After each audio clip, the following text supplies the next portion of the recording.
Jhansi smart city hospital में आधुनिक मशीनों से होगी जांच, प्राइवेट के अनुसार कम रेट पर होगी जांचें। झांसी मंडल आयुक्त विमल कुमार दुबे ने दी जानकारी। उन्होंने कहा कि इस हॉस्पिटल के माध्यम से गरीब लोगों को बड़ा लाभ होगा और साथ साथ यह भी कहा गया कि जो भी प्राइवेट नर्सिंग होम इस स्मार्ट सिटी हॉस्पिटल की जाँच को गलत बताएगा तो उसकी गहनता से जाँच की जाएगी और अगर कोई भी प्राइवेट नर्सिंग होम जाँच में दोषी पाया जाता है तो उसके खिलाफ भी कार्रवाई की जाएगी, क्योंकि यहाँ स्मार्ट सिटी हॉस्पिटल का उद्देश्य केवल इस महंगे इलाज के दौर में गरीबों को कम से कम कीमत पर इलाज मिले, इसके लिए उत्तर प्रदेश सरकार और हम सब संकल्पित हैं। कुछ दिन पूर्व झांसी आए उत्तर प्रदेश के मुख्यमंत्री योगी आदित्यनाथ ने हॉस्पिटल का किया था उद्घाटन। वो भी चारों जगह नहीं जाएगा कंटामिनेट, कंटामिनेशन से बचा रहे हैं। क्लोज एरिया में उस पे लेवल का लैब है, ये वो मशीन्स हैं, इसके अंदर इसको बुक के होगा। उसके बाद चेयरमैन सर के और सीईओ सर के वो पॉसिबल नहीं था।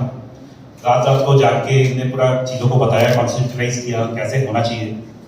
तो जो अवार्ड मिला है हमें 100 स्मार्ट सिटीज में पहली बार ये जो मिला है। लेकिन मेडिकल फैसिलिटीज ऑन व्हील उन रिमोट एरियाज में जा करके जहां पर मेडिकल की फैसिलिटी को अवेल करने का भी सामर्थ्य लोगों में नहीं है, उनके बीच में जाकर के डायग्नोस्टिक फैसिलिटीज प्रोवाइड करना, ये भी एक इसका पार्ट होगा। और मैं आपको बताऊं कि कंफ्यूजन था कि जो सरकारी अस्पतालों में 5 रुपए का पर्चा कटता है वो यहाँ क्यों नहीं कट रहा है। तो बेसिकली वो कंफ्यूजन एक बार मतलब बस यही दूर करना है कि इन्होंने जो डॉक्टर्स हायर किए हुए हैं और हमें ऑलरेडी कुछ लोग देख भी चुके हैं, आप भी देखेंगे भी, तो फैसिलिटीज को इसी तरीके से मेंटेन रखना और एक वर्ल्ड क्लास।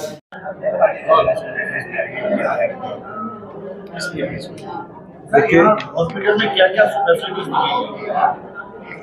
देखिए मैं आपको ये बताना चाहता हूँ कि झांसी स्मार्ट सिटी लिमिटेड के अंतर्गत एक पब्लिक प्राइवेट पार्टनरशिप का ये एक प्रोजेक्ट है। इस प्रोजेक्ट के तहत यहाँ पर एक पैथोलॉजी सेंटर और इसके साथ साथ एक मेडिकल फैसिलिटीज़ को बहुत ही कम दरों पर उपलब्ध कराने के लिए हॉस्पिटल का संचालन किया जा रहा है। और इस मेडिकल फैसिलिटी में लगभग 30 से अधिक जांचों को अत्याधुनिक मशीनों के माध्यम से किया जाएगा। और मुझे ये बताते हुए हर्ष है कि जिन दरों पर यहाँ पर पैथोलॉजी की सुविधाएं उपलब्ध कराई गई हैं, वो दरें किसी भी प्रकार से बाजार में उपलब्ध दरों से लगभग 1/3 दरों पर ही उपलब्ध है।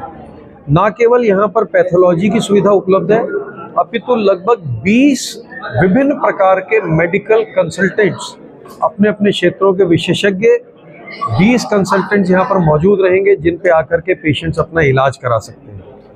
उन डॉक्टर्स के बैठने का समय, उनका निर्धारित दिवस, इस सब की जानकारी यहाँ पर उपलब्ध कराई गई है।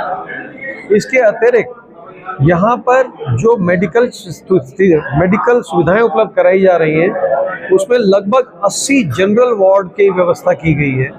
लगभग 50 आईसीयू के बेड्स यहाँ पर हैं, 18 प्राइवेट बेड्स भी हम लोगों ने यहाँ उपलब्ध कराए हैं और शेयरिंग बेसिस के ऊपर सेमी प्राइवेट वार्ड करीब 27 पेशेंट्स को वो भी उपलब्ध होगा। तो इस प्रकार से जनरल वार्ड की सुविधा है, सेमी प्राइवेट वार्ड है, प्राइवेट वार्ड है। इनमें सभी लोगों को न्यूनतम दरों पर चिकित्सा सुविधाएं हम उपलब्ध कराएंगे। और मैं आशा करता हूं कि जो ये मेडिकल फैसिलिटी यहाँ पर क्रिएट की गई है, उससे बुंदेलखंड में जो मेडिकल क्षेत्र में आज महंगाई की वजह से लोग अपना इलाज नहीं करा पा रहे हैं, उसमें ये एक मील का पत्थर स्थापित होगा। एक बड़ी महत्वपूर्ण परियोजना जो इस प्रोजेक्ट के साथ जोड़ी गई है, वो ये है कि आने वाले समय में हम लोग यहाँ पर सचल मेडिकल यूनिट्स का भी संचालन करेंगे। उसमें ऐसी डायग्नोस्टिक मोबाइल वैन्स होंगी जो मंडल के रिमोट एरियाज में जाकर के वहाँ पे पेशेंट्स को ना केवल डायग्नोज करेंगी, अपितु उसके साथ चिकित्सक भी होंगे और जिनकी मौके पर चिकित्सा की जा सकती है या किसी प्रकार की चिकित्सीय सुविधा उपलब्ध कराई जा सकती है, वो भी उपलब्ध कराई जाएगी। ये जो डायग्नोस्टिक्स ऑन व्हील की सुविधा है, ये एक पहल मुझे लगता है कि झांसी स्मार्ट सिटी लिमिटेड के अंतर्गत संचालित किए जाने वाले इस अस्पताल की एक बड़ी पहल है और यहाँ की मेडिकल सुविधाओं को ऑगमेंट करने में, उनको इम्प्रूव करने में और जनमानस को उसकी चिकित्सा सुविधाओं को सुदृढ़ करने के संबंध में एक मील का पत्थर स्थापित हो।